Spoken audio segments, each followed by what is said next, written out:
Hello class. Now we are going to start with your paper 1, that is Fundamentals of Economics and Management.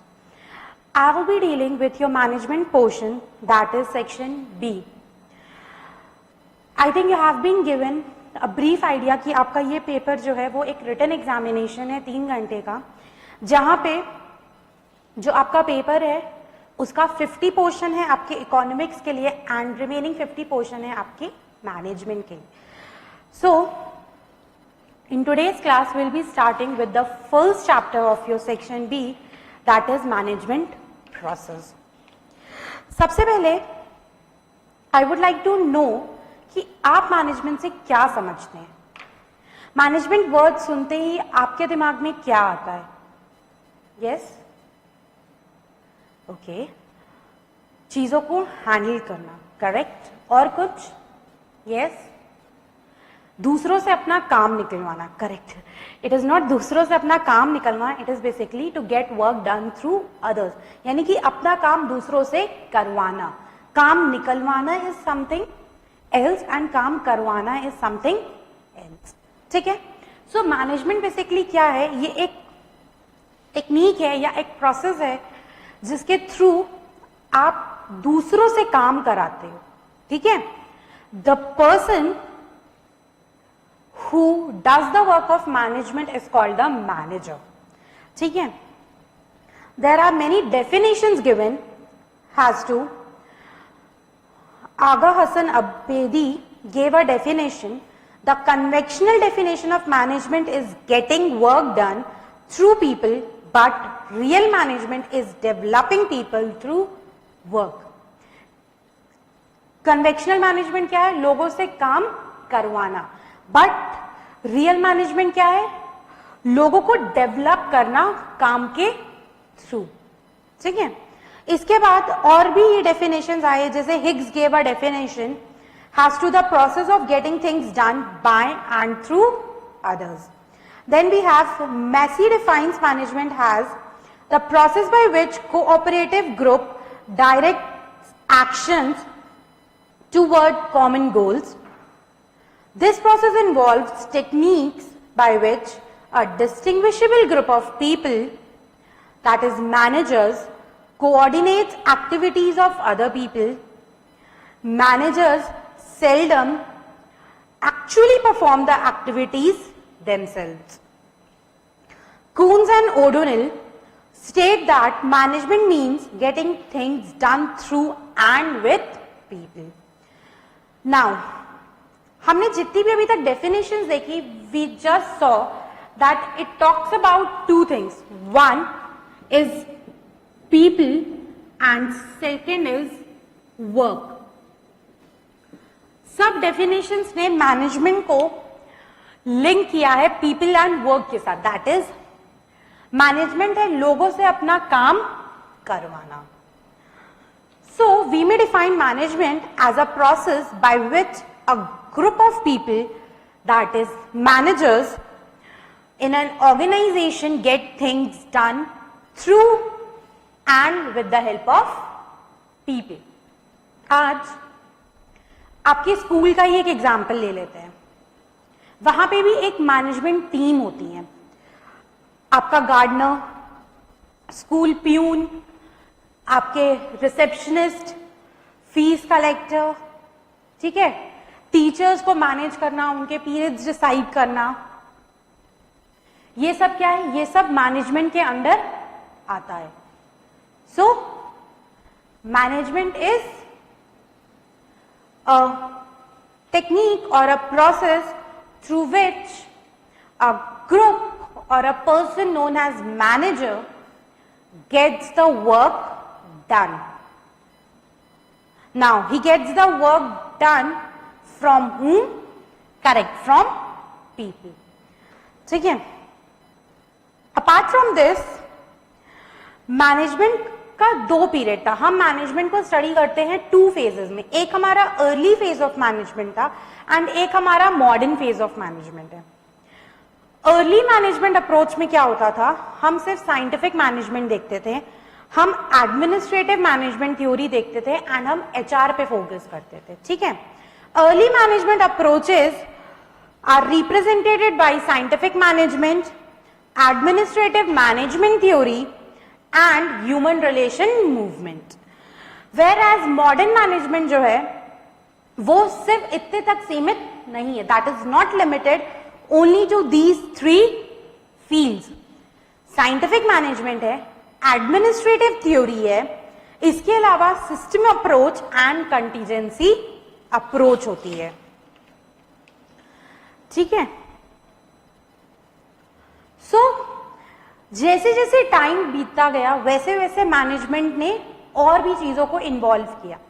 पहले क्या होता था, पहले सिर्फ और सिर्फ साइंटिफिक अप्रोच पे देखा जाता था, एचआर को फोकस किया जाता था, ठीक है, एंड एडमिनिस्ट्रेटिव फंक्शंस. बट आज के टाइम में आपका मैनेजमेंट सिर्फ इतने तक लिमिटेड नहीं है.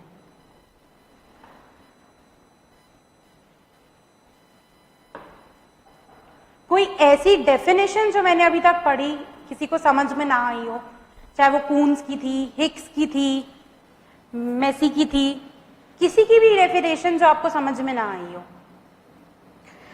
नाउ मूविंग ऑन फर्दर, एक क्वेश्चन आता है, दैट इज साइंस, आर्ट और प्रोफेशन.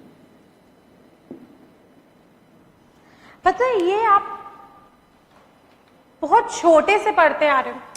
आई मीन जिन्होंने क्लास 10th में जिनका ऑप्शन था, क्लास 9th में जिनको ऑप्शन था कॉमर्स का, उन्होंने उस टाइम से पढ़ा होगा. एंड जिन्होंने क्लास 11 में ऑप्शन ऑप्ट किया होगा, उन्होंने उस टाइम पढ़ा होगा. साइंस और आर्ट और प्रोफेशन, ये एक क्वेश्चन है कि मैनेजमेंट क्या है, whether management is a science और एन आर्ट और a profession. What is management actually? पता है हम अब एक एक के साथ डील करेंगे. पहले हम साइंस देखेंगे, फिर हम आर्ट देखेंगे एंड देन हम प्रोफेशन देखेंगे. ठीक, सबसे पहले बात करते हैं साइंस की. What do you mean by science? Yes, correct. Science means systematised body of knowledge where everything is experienced, observed, experimented and is universally applicable. ठीक है. तो साइंस के फीचर्स क्या है कि वो यूनिवर्सल एक्सेप्टेंस होनी चाहिए, यानी जो भी थ्योरी हम पढ़ रहे हैं वो सारी दुनिया में वैसे ही अडॉप्ट होती है. देन साइंस के रिजल्ट्स एक्सपेरिमेंट्स एंड ऑब्जर्वेशंस पे आते हैं. आपने केमिस्ट्री लैब में, फिजिक्स लैब में, बायो लैब में आपने एक्सपेरिमेंट्स किए होंगे एंड देन आपने अपनी ऑब्जर्वेशंस को नोट डाउन किया होगा. सिमिलर वो है एक साइंस का feature. Then cause and effect relationship draw करता है. नाउ प्रिंसिपल ऑफ साइंस जो है वो ले डाउन करता है कॉज एंड इफेक्ट रिलेशनशिप, यानी कि अगर कुछ हुआ है तो उसका रीजन क्या था, प्लस उसके आफ्टर इफेक्ट्स या उससे क्या प्रॉब्लम्स फेस करनी पड़ सकती हैं या क्या उसके साइड इफेक्ट्स देखने मिलेंगे. अब जैसे कि आपके मैनेजमेंट की अगर हम बात करें तो अगर आपके अथॉरिटी एंड रिस्पॉन्सिबिलिटी में एक बैलेंस नहीं होगा, सो काम इफेक्टिवनेस के साथ नहीं होगा. There will be a picture of ineffectiveness and inefficiency. ठीक है. इसके अलावा test of validity and predictability. आपने देखा होगा कि कई बार क्या है, साइंस में किसी भी चीज को हम ऐसे ही नहीं लिख देते. We have reasons behind it कि क्यों हम ये बात कह रहे हैं.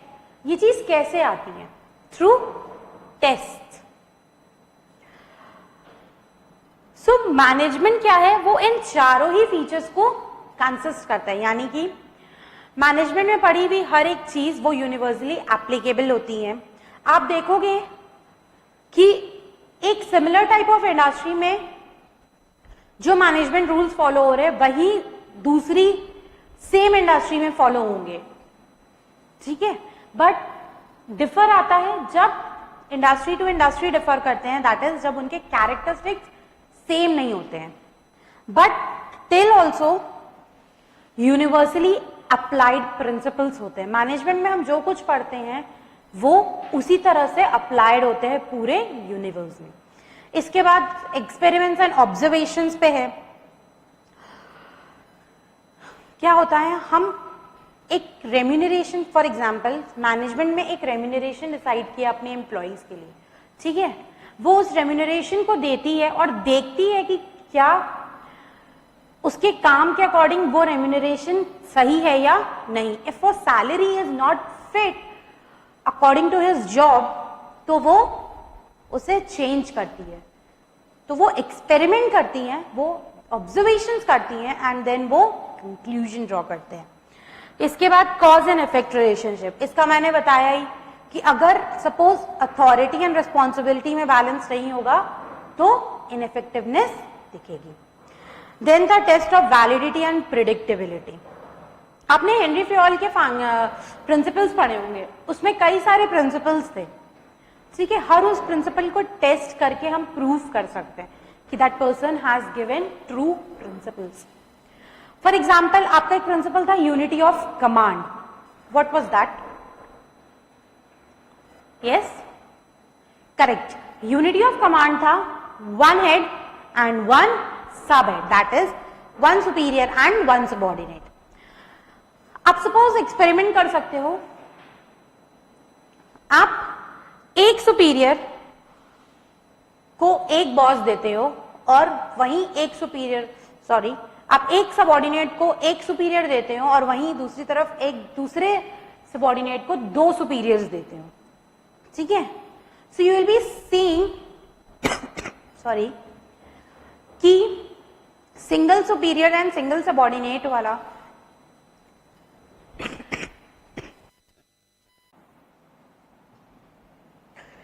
सो वेयर वी वर, हाँ, टेस्ट ऑफ वैलिडिटी हम पढ़ रहे थे। मैंने बताया यूनिटी ऑफ कमांड को जब आप टेस्ट करोगे, आप एक सबऑर्डिनेट को एक सुपीरियर देते हो and then after a while आप उसी सबऑर्डिनेट को दो सुपीरियर्स देते हो। यू विल योरसेल्फ सी कि जब वो एक सुपीरियर से इंस्ट्रक्शंस ले रहा था तो he worked pretty well in comparison to the situation when he was guided by two superiors, ठीक है। So do you all agree कि मैनेजमेंट एक साइंस है? सो हमारा ये पोर्शन तो कंप्लीट। सेकेंड आता है art. Management is an art और नॉट? आर्ट क्या है? Yes, okay, application of skills. He said ma'am art is application of skills, यानी कि आपके पास जो हुनर है आप जब उसे दिखाते हो दैट इज आर्ट, या आपके हुनर का इस्तेमाल is art, correct. Dancing, singing, painting, ये सब क्या है? ये एक कला है जिसका हुनर, दैट इज टैलेंट, जिसके पास इनबिल्ट होता है वो तो एक्सेल करता ही है। Apart from that those who practice can excel the same. So art क्या है? प्रैक्टिकल नॉलेज है, दैट इज जब आप अपनी थियोरेटिकल नॉलेज को प्रैक्टिकली अप्लाई करते हो, दैट इज आर्ट। पता है आर्ट क्या है?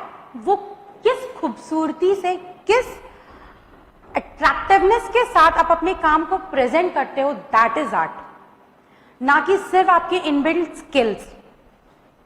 इन्होंने लेमैन लैंग्वेज में आर्ट का मतलब बताया, but when we talk in this sense, art का जनरल मतलब होता है कि with what attractiveness and prettiness you present a work. एक पर्सन जिसे डांस बिल्कुल नहीं आता है वो भी एक्सेल कर सकता है इस फील्ड में, सिर्फ थोड़ी मेहनत। देन पर्सनल स्किल पे डिपेंडेंट होता है, क्रिएटिविटी पे डिपेंडेंट होता है, परफेक्शन थ्रू प्रैक्टिस आता है। मैंने अभी कहा that person who does not know how to dance can also dance and excel in dancing through practice. Then goal oriented होता है। पता है हर आर्ट जो है वो रिजल्ट ओरिएंटेड होता है, कहीं ना कहीं कुछ प्रीडिटरमाइंड गोल्स होते हैं जिनको अचीव करना होता है। जैसे कि सपोज अब एक डांसर है,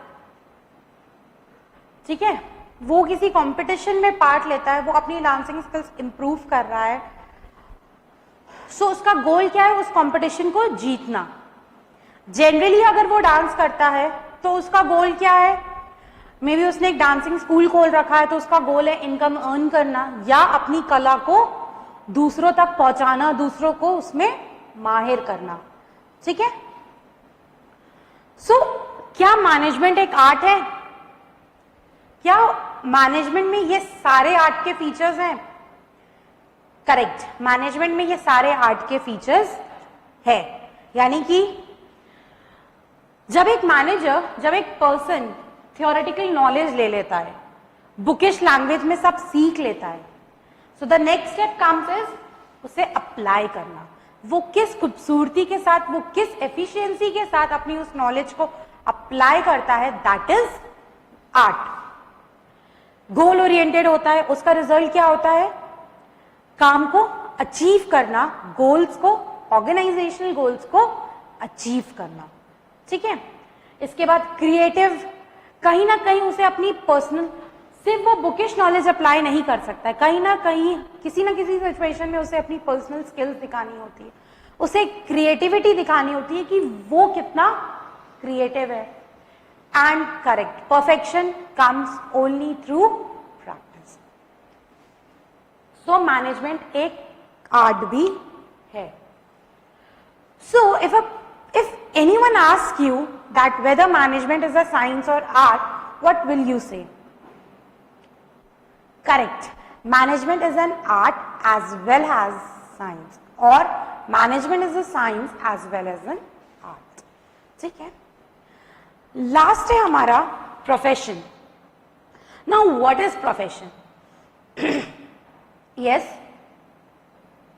करेक्ट, प्रोफेशन का मतलब होता है कि एक ऐसी जॉब जिसे पाने के लिए आपने पहले बहुत पढ़ाई की है, एंड आफ्टर दैट आप उस पढ़ाई को अप्लाई करके उसे इनकम का एक सोर्स बना रहे हो। फॉर एग्जाम्पल, आप अभी यहाँ CMA पढ़ने आ रहे हो, देन और भी professional courses has doctors, lawyers, CS, CMA, जो टीचर्स PhD करते हैं, ये सब क्या है? ये सब एक प्रोफेशन है which requires specialised body of knowledge, which requires a proper code of conduct, ठीक है, which requires an institution, pre built consultants, and the scope of which is to provide service to the customers first and not to earn money. आपके provided matter में भी profession के under some lines are given. First, there must be a systematized body of knowledge, ये तो है. Then existence of a formal method and system for teaching and training people with that knowledge and skill. CACS वाले internship के लिए जाते हैं, training के लिए जाते हैं, ठीक है। डॉक्टर्स, लॉयर्स, कोई भी प्रोफेशनल कोर्स में आपको एक certain period of training complete करनी होती है before being called a professional, ठीक है। बट मैनेजमेंट में पता है ऐसा कुछ नहीं होता है। एक बिजनेसमैन जो सोल प्रोप्राइटरशिप हमारे होते हैं, वो भी तो अपने बिजनेस के मैनेजर होते हैं। क्या उन्होंने कोई पढ़ाई की है? उन्होंने कहीं ट्रेनिंग ली है?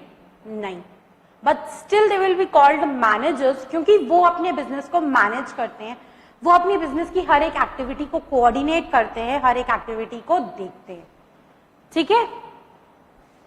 देन है a scope for creating post of consultants. आपके इंस्टीट्यूट्स होते हैं सेम।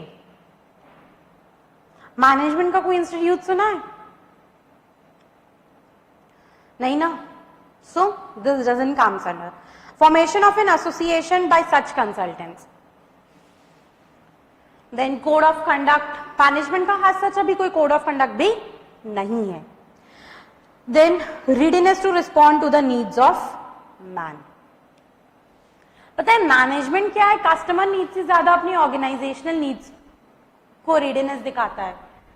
सो कस्टमर्स को रेडीनेस अभी नहीं दिखती है. So we can not say that management is a profession as well.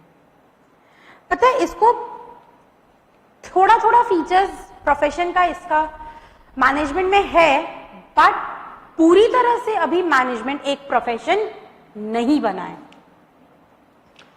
ठीक है. So you can say management is a science as well as art, but not completely a profession. ठीक है.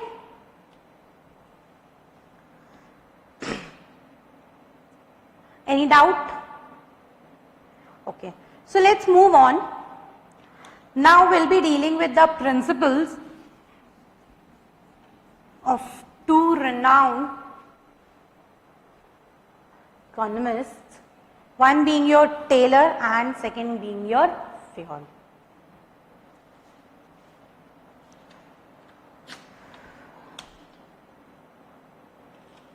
So, Taylor, Frederick Taylor or F.W. Taylor, that is Frederick Winslow Taylor, is known as the father of correct scientific management. इन्होंने जो भी principles दिए हैं management को, that are based on the study and observation, that is experiments and observations. इन्होंने कोई भी principal as such यूं ही नहीं दे दिया. He studied and then he gave principles. Now, who will be telling me what are those principles which Fayol gave?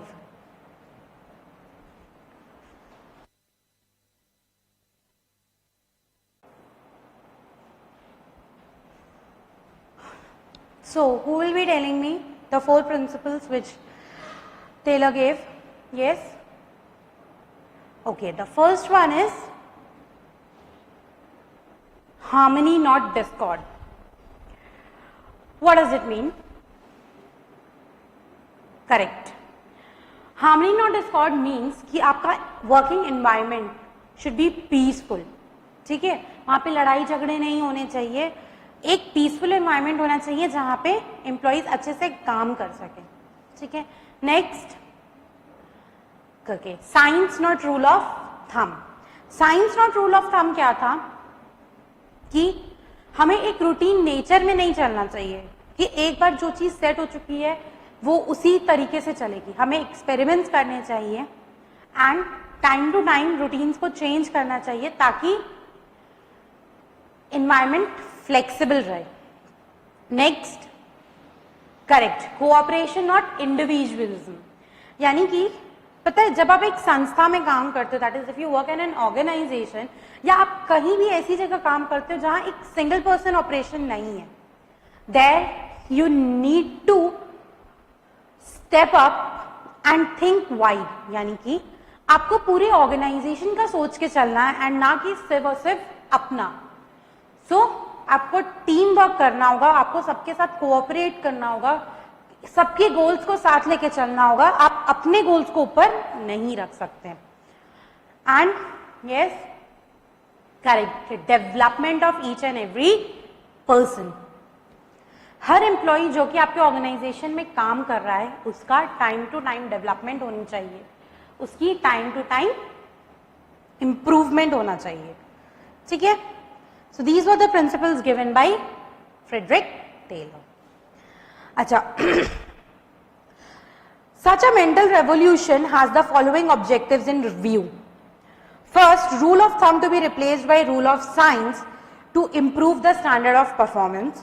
Second, there should be perfect harmony, that is harmony not discord, among the activities of different individuals and not discord.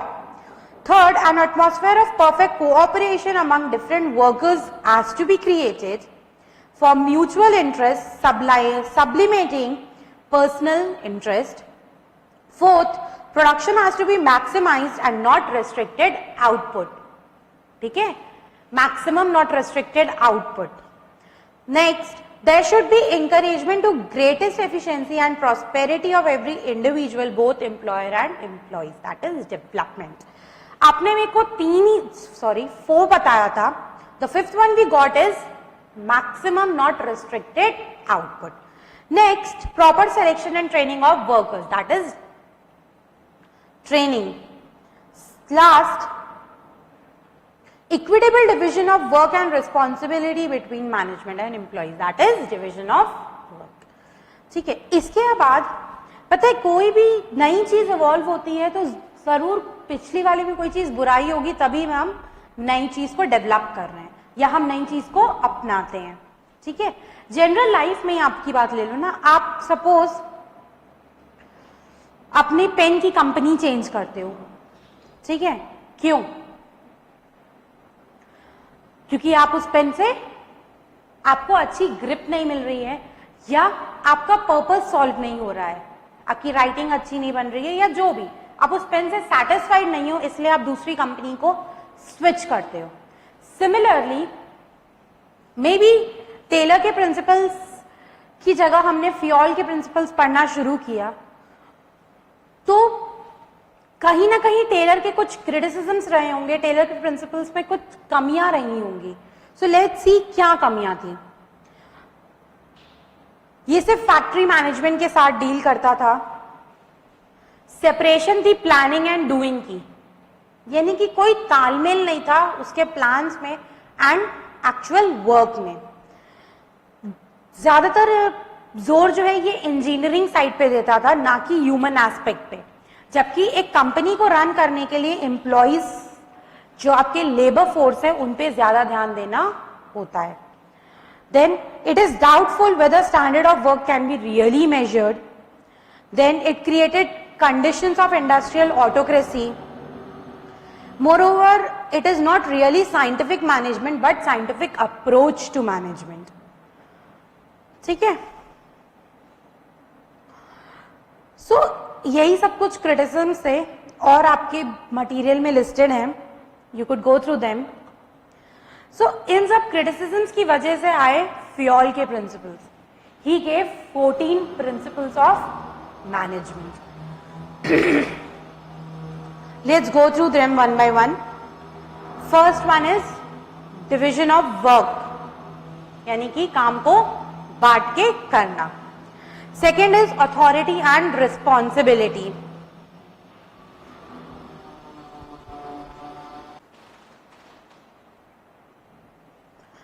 So division of work का मतलब है काम बांट के करना. Next है authority and responsibility. Authority का मतलब है काम करवाने का हक एंड रिस्पॉन्सिबिलिटी का मतलब है उस काम के लिए आंसरेबल होना, रिस्पॉन्सिबल होना. ठीक है? सो अब सपोज मेरे पास अथॉरिटी है आपको काम देने की, आप रिस्पॉन्सिबल हो उस काम को पूरा करने के लिए. ठीक है? सो फियोल का कहना था कि अथॉरिटी एंड रिस्पॉन्सिबिलिटी के बीच भी बैलेंस होना चाहिए, क्योंकि अगर अथॉरिटी ज्यादा होगी तो रिस्पॉन्सिबिलिटी ढंग से नहीं निभेगी. अब सपोज मेरे पास अथॉरिटी भी है, रिस्पॉन्सिबिलिटी भी है, अगर मुझे पावर्स ज्यादा दे दिए जाएंगे तो मैं उनका मिसयूज कर सकती हूं, मैं अपने रिस्पॉन्सिबिलिटीज को ढंग से ना कर पाऊं, या मुझे बहुत ज्यादा जिम्मेदारियां दे दी जाएंगी तो मैं अपने पावर्स का सही से यूज नहीं कर पाऊंगी एंड मैं अपने अंडर लोगों को गाइड नहीं कर पाऊंगी. ठीक है? So there should be a balance between authority and responsibility. Then it discipline. Correct. It's very necessary to have discipline at any place of work. आज आपके इस स्टडी प्लेस पे भी अगर डिसिप्लिन ना हो, अगर एक सेट रूल्स ना हो, सो क्या इतनी इजी वे में क्लासेस चल सकती हैं? करेक्ट, नहीं चल सकती. सिमिलरली आपके वर्क प्लेस पे भी एक डिसिप्लिन होना जरूरी है, हर चीज के लिए एक टाइम होना जरूरी है, so that work goes with ease. Then unity of command, अभी मैंने समझाया, one superior and one subordinate. Next unity of direction. Unity of direction का मतलब होता है कि one head for one plan, यानी वो सारी एक्टिविटीज जिसका रिजल्ट एक ही तरफ है या जिसका आउटकम सेम है वो एक ही हेड से गाइडेड होना चाहिए, यानी कि एक ही पर्सन उसे गाइड करे. ठीक है? Then is subordination of individual interest to general interest, that is अपने पर्सनल इंटरेस्ट, अपने पर्सनल गोल्स को नीचे रखते हुए हमें सोशल गोल्स या उस ऑर्गेनाइजेशन के गोल्स को ज्यादा इंपॉर्टेंस देनी चाहिए. देन इज रेम्यूनरेशन यानी कि fair pay for the work. Next centralisation. Centralisation का मतलब होता है पावर्स अपने हाथ में ही रखना.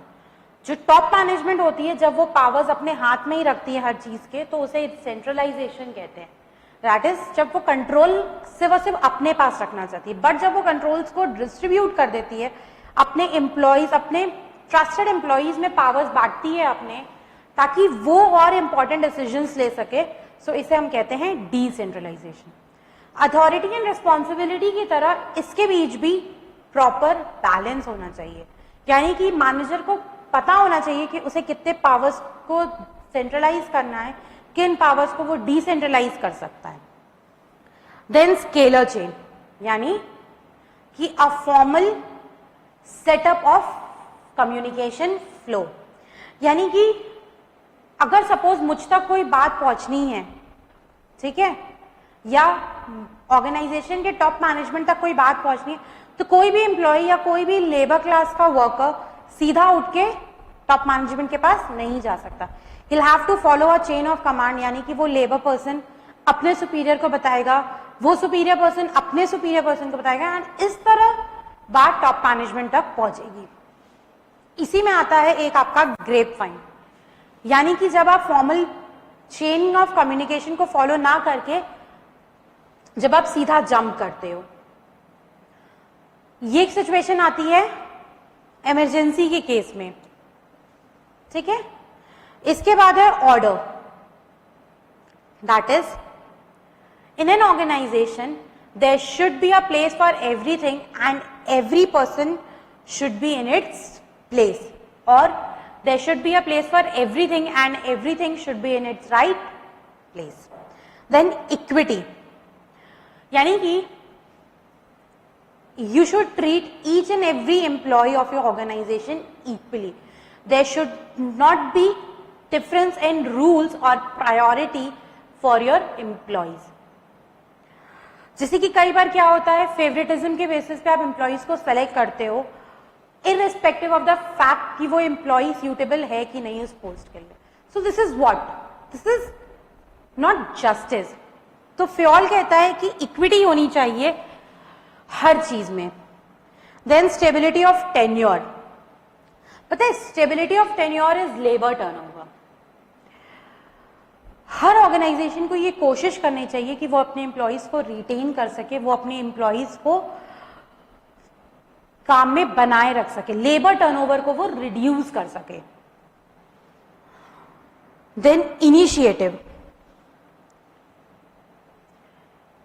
एम्प्लॉइज को टाइम टू टाइम मोटिवेट करना चाहिए, इनिशिएट करना चाहिए to work harder and harder. क्यों? इसलिए ताकि वो पर्टिकुलर एम्प्लॉय अपना बेस्ट दे. ठीक है. And last is esprit de corps. That is strength in, और स्ट्रेंथ इज यूनिटी, और unity in strength. Sorry, esprit de corps का मतलब होता है यूनिटी इन स्ट्रेंथ. यानी हिंदी में कहते हैं ना एकता में शक्ति, यही है एस्पिरिट डी कॉर्प्स. ठीक है. सो अभी तक हमने पढ़ लिया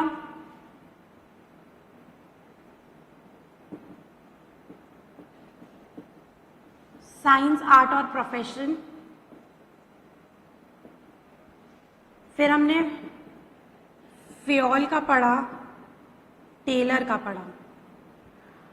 we read about Fayol's principles, we read about Taylor's principles, and we did whether management is a science, art और प्रोफेशन. अभी तक यहां किसी को कोई डाउट? चलो, next what we have to study is Max weber.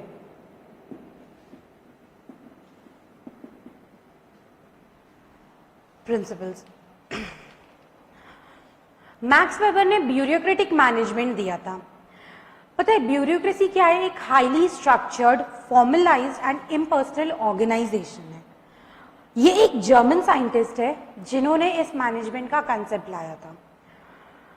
इस मैनेजमेंट का कंसेप्ट पता है कुछ सर्टेन कैरेक्टरिस्टिक्स फॉलो करता है, जैसे specialisation of labour, formal rules and regulations, well defined hierarchy and impersonality in application of rules. Then काफी changes हुए थे इसके ट्रेडिशनल स्ट्रक्चर से अभी के स्ट्रक्चर्स में, जैसे कि jurisdictional areas are clearly specified, activities are distributed as official duties, unlike traditional form where duties delegated by leader and changed at any time. यानी कि ड्यूटीज फिक्स हो गई थी। Second, organisation follows hierarchical principle, subordinates follow order or superiors but have right to appeal, in contrast to more diffuse structure in traditional authority. Third, abstract rules govern decision and actions. Rules are stable, exhaustive and can be learned. Decisions are recorded in permanent files, whereas in traditional forms, few explicit rules or written records. अब में क्या हो रहा है कि हर चीज को लिखा जा रहा है, दैट इज छोटी सी छोटी पॉइंट को भी हम नोट डाउन कर रहे हैं। बट ट्रेडिशनली क्या होता था इस मैनेजमेंट में कि हम सिर्फ कुछ इंपॉर्टेंट चीजों को ही नोट डाउन करते थे। देन मीन्स ऑफ प्रोडक्शन और administration belongs to office, personal property separated from office property. Fifth, officials are selected on basis of technical qualifications, appointed not elected, and compensated by salary. Sixth, employment by the organization is a career. The official is a full-time employee and looks forward to a lifelong career. After a trial period, they get tenure of position and are protected from arbitrary dismissal. तो ये सब कुछ changes थी जो कि traditional से modern bureaucratic management में हुई है। Apart from this, he gave 6 major principles, first being your formal hierarchical structure. I know ये वाला प्रिंसिपल आपके लिए थोड़ा टफ होगा because this is something which you may be coming across now only.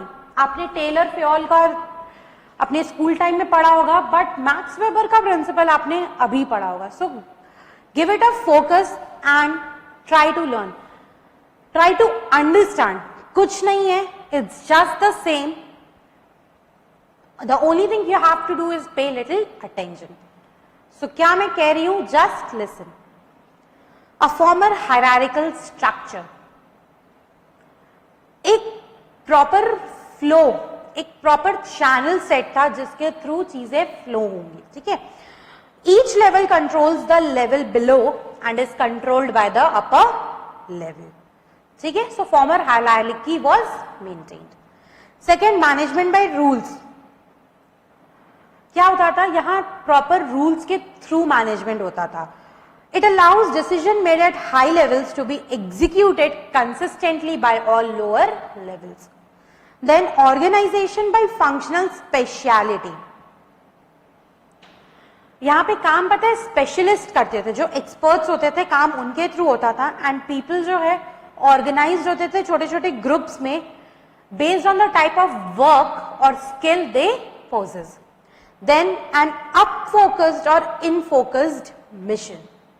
पता है अप फोकस्ड मिशन का मतलब था कि जब हम अपने स्टॉक होल्डर्स, अपने बोर्ड या जो भी हमारे आउटसाइडर्स हैं, पार्टीज, उनके व्यू पॉइंट से जब हम काम करते थे तो उसे हम अप फोकस्ड कहते थे. बट इन फोकस्ड मिशन का मतलब था कि हम अपने मैनेजमेंट और ऑर्गेनाइजेशन में काम करने वाले लोगों को जब ध्यान में रखते हैं, ठीक है. Purposely impersonal. यहां पे पता है आइडिया क्या था कि ये हर एम्प्लॉय को ट्रीट करेंगे equally and customers will also be treated equally, यानी कि कहीं भी ना ही एम्प्लॉइज के पार्ट पे ना ही कस्टमर्स के पार्ट पे कोई भेदभाव होगा, कोई बॉयकॉट होगा, and not be influenced by individual differences, that is favoritism, red tapeism and all that. Employment based on technical qualification. Selection and promotion आपके skills पे होगा and ना कि आपके know how पे या कितना आप पर्टिकुलर मैनेजर या उस मैनेजमेंट टीम को जानते हो, ठीक है. दैट इज फेवरेटिज्म के बेसिस पे नहीं, बल्कि आपकी क्वालिटी, आपके क्वालिफिकेशंस और आपके स्किल्स के बेसिस पे आपको प्रमोट किया जाएगा, आपको सेलेक्ट किया जाएगा, ठीक है. तो ये 6 प्रिंसिपल्स थे जो मैक्स वेबर ने दिए. The first being your formal hierarchical structure, the second being your management by rules, third and up focused or in focused mission, organization by functions, speciality, purposely impersonal and employment based on technical qualifications.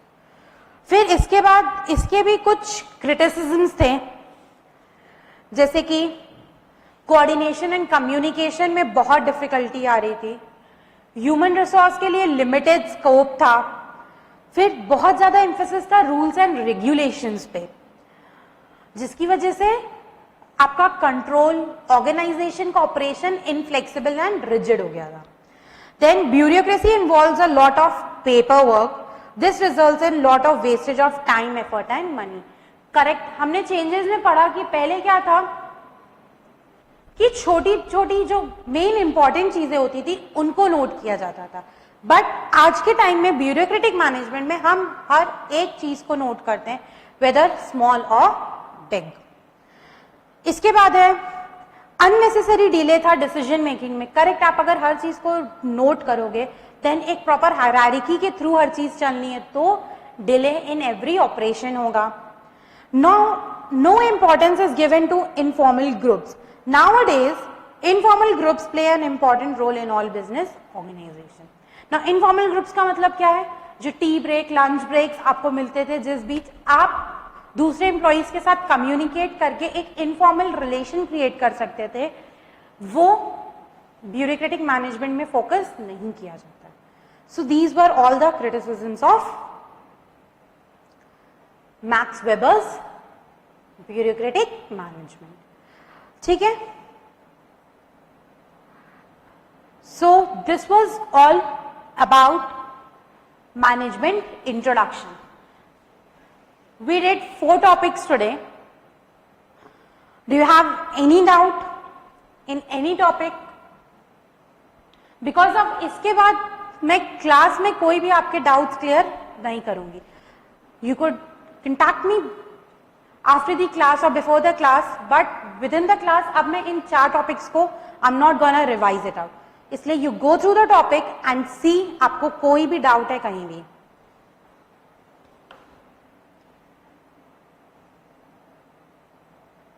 कुछ नहीं, सब clear है. Good. Now next what we have to study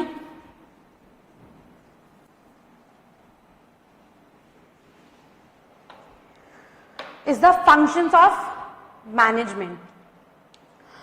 management के namely 5 functions हैं. बोलो तो क्या क्या? Correct, planning, next organising, next staffing, next leadership and next control. Correct. So these are namely the 5 functions of management: planning, organizing, staffing, leadership and control. Leadership or directing. ठीक है? These are the 4 functions which we'll be discussing in the next class. So for today we stop here.